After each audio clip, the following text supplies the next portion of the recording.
Good morning, everybody, and welcome to today's devotion for August 31st. Today's devotion is titled, The Servant Hears, and the Bible reading is from 1 Samuel chapter 3, verses 1 to 10. The boy Samuel ministered before the Lord under Eli. In those days, the word of the Lord was rare. There were not many visions.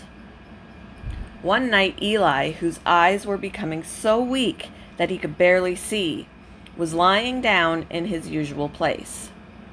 The lamp of God had not yet gone out, and Samuel was lying down in the house of the Lord, where the ark of God was. Then the Lord called Samuel. Samuel answered, "Here I am." And he ran to Eli and said, "Here I am, you called me." But Eli said, "I did not call. Go back and lie down." So he went and laid down. Again the Lord called, "Samuel." And Samuel got up and went to Eli and said, "Here I am, you called me." "My son," Eli said, "I did not call. Go back and lie down." Now Samuel did not yet know the Lord. The word of the Lord had not yet been revealed to him.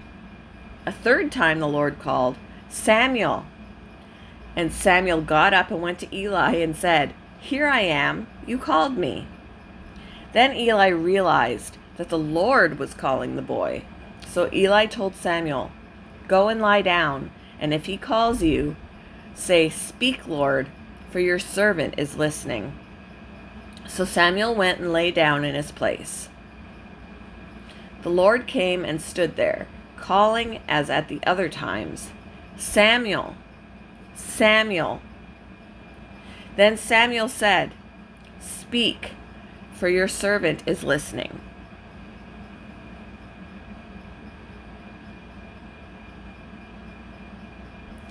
Had the wireless radio been on, they would have known the Titanic was sinking. Cyril Evans, the radio operator of another ship, had tried to relay a message to Jack Phillips, the radio operator on the Titanic, letting him know they had encountered an ice field. But Phillips was busy relaying passengers' messages and rudely told Evans to be quiet. So Evans reluctantly turned off his radio and went to bed. 10 minutes later, the Titanic struck an iceberg. Their distress signals went unanswered because no one was listening. In 1 Samuel, we read that the priests of Israel were corrupt and had lost their spiritual sight and hearing as the nation drifted into danger. The word of the Lord was rare. There were not many visions. Yet God wouldn't give up on his people.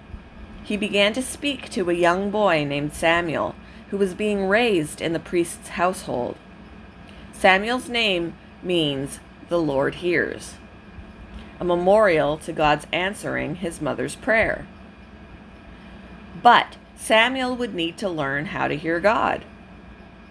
"Speak, for your servant is listening." It's the servant who hears.